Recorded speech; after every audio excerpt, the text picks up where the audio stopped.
আমরা জানি যে পৃথিবীব্যাপী একজন বলা যায় যিনি গণক, এবং এই গণকের গণনা এতটাই নির্ভরযোগ্য অনেকে মনে করছে বিভিন্ন নিউজ পোর্টালে সেটা নিউজ হচ্ছে। বাবা ভাঙা নামে একজন নারী হঠাৎ প্রাকৃতিক দুর্যোগের কারণে তিনি দুটি চোখ হারিয়ে ফেলেন। এই হারিয়ে ফেলার পর থেকে ওনার ভিতরে একটা অভূতকর একটা পরিবর্তন সাধিত হয়, এবং দেখা যায় যে বাবা ভাঙা সে কিন্তু আমাদের দেশেও না, একজন নারী, তার বিভিন্ন ভবিষ্যৎবাণী কেমন যেন মিলে যাচ্ছে। তাহলে ভবিষ্যৎবাণী কি পৃথিবীর কেউ জানে?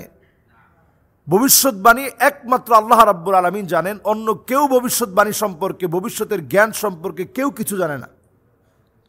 নবী সাল্লাল্লাহু আলাইহি সাল্লাম বিভিন্ন সিমটম বলে গিয়েছেন।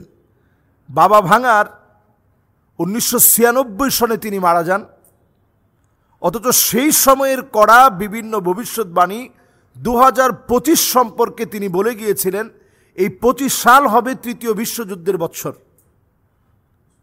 এবং সেই তৃতীয় বিশ্বযুদ্ধের পূর্বে এই পৃথিবীতে ইরানের সঙ্গে ইসরায়েলের যে লড়াইটা হবে এটাও তিনি ইঙ্গিত দিয়েছেন। এর আগে ইসরায়েলে যে দাবানল জ্বলে উঠবে সেটাও তিনি কেমন করে যেন একটা ইঙ্গিত প্রদান করেছেন। এরপরে ক্যালিফোর্নিয়ায় দাবানল জ্বলে উঠবে সেটাও তিনি ওনার ভবিষ্যৎবাণীতে নিয়ে আসছেন। তো এই জাতীয় ভবিষ্যৎবাণীগুলো যখন হঠাৎ করে আমরা যখন মনে করি অথবা দেখি, দেখার পরে যখন মিলে যায়, তখন আমরা সবাই মনে করি যে মনে হয় উনি ভবিষ্যতের জ্ঞান জানে। আসলে ভবিষ্যতের জ্ঞান আল্লাহ রাব্বুল আলামিন ছাড়া কেউ জানেন না। তবে অনেক সময় কোনো ব্যক্তি এমন হতে পারে দুষ্ট চক্রের বিভিন্নভাবে সহায়তা নিয়ে, দুষ্ট জিনদের সহায়তা নিয়ে তারা বিভিন্ন তথ্য বলতে পারে। যেমন আমরা এখন সিমসাং কার্টুন দেখতে পাই, যে সিমসাং কার্টুনের ভিতরে এমন অনেক ভবিষ্যৎবাণী করা হয়েছে যেটা 10 বছর পরে বাস্তব হয়েছে। হুবাহু যেভাবে দেখানো হয়েছে হুবাহু সেইভাবে সেটা প্রতিফলিত হয়েছে। তো এই জাতীয় ঘটনাগুলো যখনই ঘটে আমরা মনে করি যে কেউ গায়েবের জ্ঞান জানে। এটা হচ্ছে দুষ্ট চক্রের আরও একটি ভয়াবহ ষড়যন্ত্র। সারা পৃথিবীর দাজ্জালি মিশনের সবচেয়ে বড় চ্যালেঞ্জিং ষড়যন্ত্র হচ্ছে এটি, যে তারা বোঝাতে চায় যে তারা সব কিছু জানে, আগাম তারা বলে দিতে পারে। এই বিষয়টি তারা ছড়িয়ে দিয়ে আমাদের ঈমানকে তারা প্রতিনিয়ত নষ্ট করছে। এজন্য আমরা পরিষ্কারভাবে বলতে চাই, মান আতা কাহিনান আও আররাফান ফাসাদ্দাকাহু বিমা ইয়াকুল ফাকাদ কাফারা বিমা উনজিলা আলা মুহাম্মদ সাল্লাল্লাহু আলাইহি ওয়াসাল্লাম। কেউ যদি এমনটা মনে করে যে কোনো গণক, সেটা বাবা ভাঙা হোক, সেটা পৃথিবীর অন্য কোনো ব্যক্তি হোক, সেটা অন্য কোনো ধর্মাবলম্বী ব্যক্তি হোক, পৃথিবীর কোনো ব্যক্তি কোনো ভবিষ্যৎবাণী বলে দিতে পারে, এটা যারা মনে করবে, নবী আলাইহিস সালাতু ওয়াস সালাম বলছেন ফাকাদ কাফারা বিমা উনজিলা আলা মুহাম্মদ সাল্লাল্লাহু আলাইহি সাল্লাম।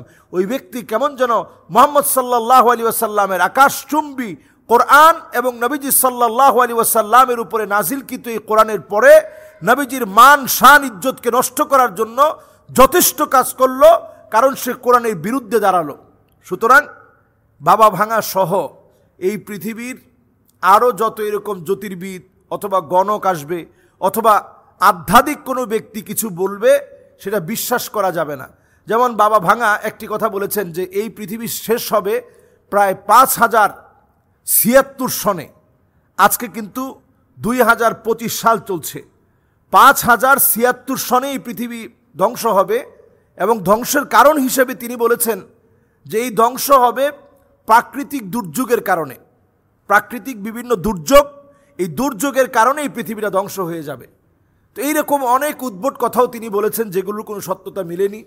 কিছু বিষয় হঠাৎ করে মিললেই আমরা তাকে যদি গণক বলে মনে করি অথবা মনে করি সে যেটা বলছে সেটাই হবে, এই জাতীয় কথা বললে এটা আমাদের ঈমান নষ্ট হয়ে যাবে। কাজেই আমি মিডিয়ার প্রতি আমি এই বিষয়ে সজাগ থাকতে বলবো যে সব কিছু আকাশ প্রযুক্তি অথবা বর্তমান সভ্যতা, এই সেকুলার সভ্যতায় সকল কথা বিশ্বাস করে এটা প্রচার করা যাবে না। এটা প্রচার করার মধ্য দিয়ে মুসলমানদের ঈমান ধ্বংস হয়ে যাবে। আল্লাহ তাআলা আমাদেরকে বোঝার তৌফিক দান করুক।